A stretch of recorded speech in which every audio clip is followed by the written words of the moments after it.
She came in every month for 18 years. Margaret Chen. Same appointment, second Tuesday, 3 p.m. Same request.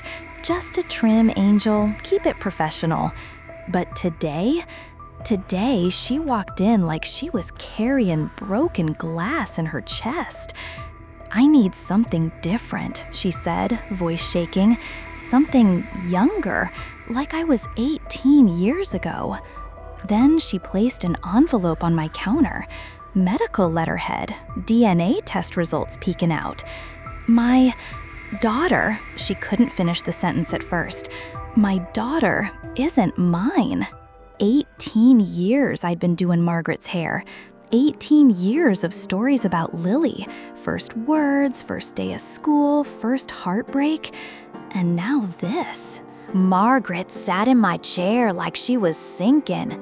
This woman who commanded courtrooms, who never let anyone see her sweat. She was coming apart at the seams. "When did you find out?" I asked, gently removing the pins from her always perfect chignon. 3 hours ago.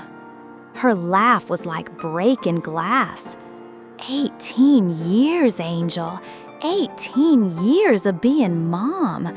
And she's not even mine. I stopped mid-motion.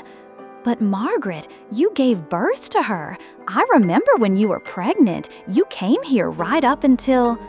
"I gave birth to her, yes. Carried her for 9 months, 23 hours of labor." She met my eyes in the mirror. "But she's not mine. Genetically, biologically, she's not mine." I didn't understand. How could that be? Margaret explained while I worked. Lily was applying for Italian citizenship through her father's side, the sperm donor Margaret had carefully selected all those years ago. They needed DNA tests for the paperwork. "Standard procedure," Margaret said. I wasn't worried. Why would I be? But the results came back wrong. Not just a little wrong, completely wrong. 0% maternal match, she whispered. 0, Angel, not even a distant connection. "There must be a mistake," I said, but even as the words left my mouth, I saw the second test results. The third, different labs, same result. Lily doesn't share my DNA. I started sectioning Margaret's hair, remembering 18 years ago. She'd been 27, already a rising star at the prosecutor's office, single by choice, ready to be a mother on her own terms. "You did IVF," I said, the pieces starting to come together, "at that clinic on Riverside." 3 cycles, Margaret nodded. The first 2 failed. The third, she trailed off, staring at something I couldn't see. The third was my last chance. My eggs were poor quality, they said. Early menopause runs in my family. It was then or never. "And it worked," I said. "You got pregnant." I thought it was a miracle. The doctor called it against all odds. I was so happy I didn't question it. Margaret pulled out a folder. Not just the DNA results, but other documents. Old medical records she'd requested after the first test. "The clinic closed down 10 years ago," she said. "Regulatory violations," the news said. I never paid attention. I had my baby. What did I care? But now she dug deeper, found things. "My eggs," she said slowly, "all failed to fertilize. Every single one. It's right here in the original lab report." "So how?" That's what I asked. So I tracked down a nurse who used to work there. Took some legal persuading. She finally told me to check the archives, said there might be a letter. Margaret pulled out an envelope. Old, yellowed, her name written on it in shaky handwriting. "Should I read it?" she asked me. "I think you need to know," I said. Margaret's hands shook as she opened it. I kept working on her hair. Sometimes it's easier to hear hard truths when your hands are busy, your eyes have somewhere else to look. She read aloud. Margaret, you don't know me. Not really, but I know you. My name is Rachel Santos. 5 years ago, you saved my life. I was the girl on the bridge, the one who wanted to jump. You probably don't remember. You've saved so many people. But I was 22, pregnant from something I didn't choose. My family threw me out. I had nothing left. You talked to me for 3 hours, got me help, prosecuted him, paid for my nursing school. You never told anyone, never wanted credit. I became an embryologist because of you. I wanted to create life, not lose it. When you came to our clinic, I didn't recognize you at first. Different last name. 5 years changes people. But then I saw you crying in the bathroom after your second failed cycle, alone, just like I was on that bridge. Your third cycle? Your eggs died, Margaret. All of them. The doctor was going to tell you the next morning. But there were 23 beautiful eggs from a young donor, a college student who needed money. More eggs than she'd ever use. I made a choice, a wrong choice and a legal choice, but a choice made from love. I labeled those eggs as yours, gave you the best embryo, watched you get pregnant, watched your joy. Lily exists because you deserve to be a mother, just like I exist because you believed I deserve to live. I'm sorry. I'm not sorry.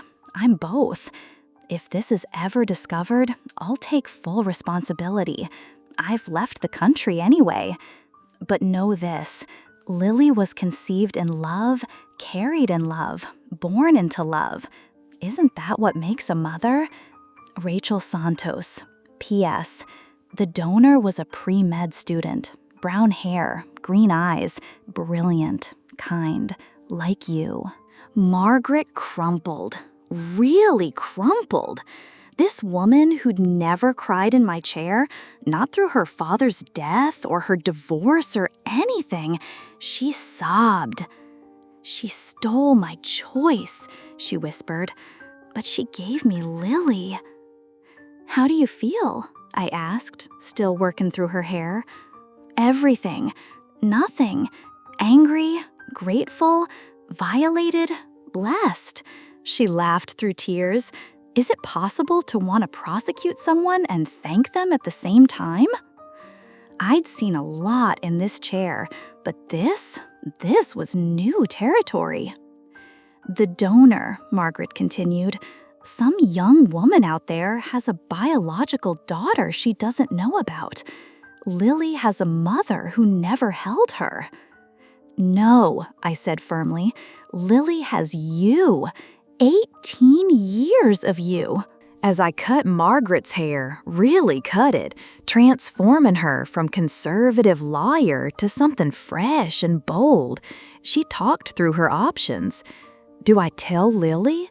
She's about to start college, pre-med, following in her biological mother's footsteps, apparently. The irony wasn't lost on either of us. She needs accurate medical history, Margaret continued, but how do I tell her? Honey, you exist because a woman I saved from suicide illegally swapped embryos. What does your gut say? I asked. That Lily deserves the truth, but also that the truth might destroy her. You know what the worst part is? Margaret said. I look at Lily and I see myself, my mannerisms, my laugh, my stubborn streak. How is that possible if we don't share DNA? Because you raised her, I said. Love shapes us more than genes. By the time I finished, Margaret looked like a different person. The severe bob was gone, replaced by a pixie cut with subtle highlights. Young, fresh, brave. I'm gonna tell her, she decided. Not everything. Not about Rachel. That's not my story to tell. But that there was a mix-up. That biology doesn't change 18 years of truth. And if she wants to find her biological parents, then I'll help her, because that's what mothers do. She stood up, studying her reflection.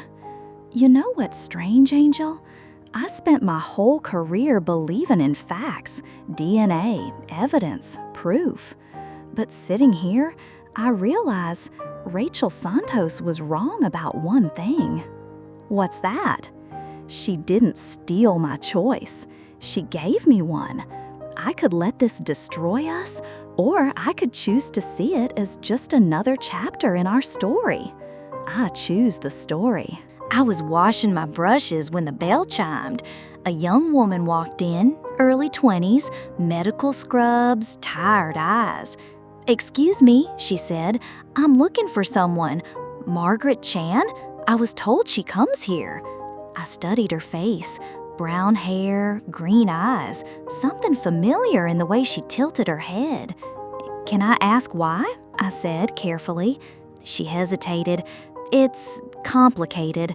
I recently found out that I might have a biological connection to someone through an old IVF mix-up. I'm not looking to disrupt anyone's life. I donated eggs in college, a lot of them. And now I'm in residency, seeing genetic conditions, and I realize there might be children out there who need medical information." "What's your name?" I asked. "Dr. Sarah Kim. I know it's a long shot, but..." The door chimed again. Margaret walked in with Lily. "Angel, we decided to both get haircuts before college." She stopped, saw Sarah. Something passed between them, some invisible recognition that had nothing to do with DNA and everything to do with truth finding its way. "Mom?" Lily asked, noticing her mother's face. "You okay?" Margaret looked at me. I nodded slightly. "Lily," Margaret said, voice steady, "there's someone I think we need to meet." That was 6 months ago. The story of how it all unfolded, the tears, the questions, the anger, the acceptance, that's Gare's story to tell, not mine. What I can tell you is this. They all still come here. Margaret and Lily together, same as always. Sarah joins them sometimes, not as a replacement, but as an addition. Last week, Lily was telling Sarah about her first semester of pre-med, while Margaret listened with that same proud mother smile she's worn for 18 years. "2 moms," Lily said, catching my eye in the mirror. "Lucky me." And watching them, this family built on illegal choices and desperate love and impossible forgiveness, I realized something. We spend so much time defining family by blood, by DNA, by biology. But in this chair, I've learned that family is defined by who shows up, who stays, who loves you when the truth comes out. Margaret was right. Love shapes us more than genes. And sometimes the wrong choice made for the right reasons becomes the only choice that matters. Rachel Santos, wherever you are, you were wrong about one thing. You didn't give Margaret a daughter. You gave Lily 2 mothers. And maybe that was the plan all along.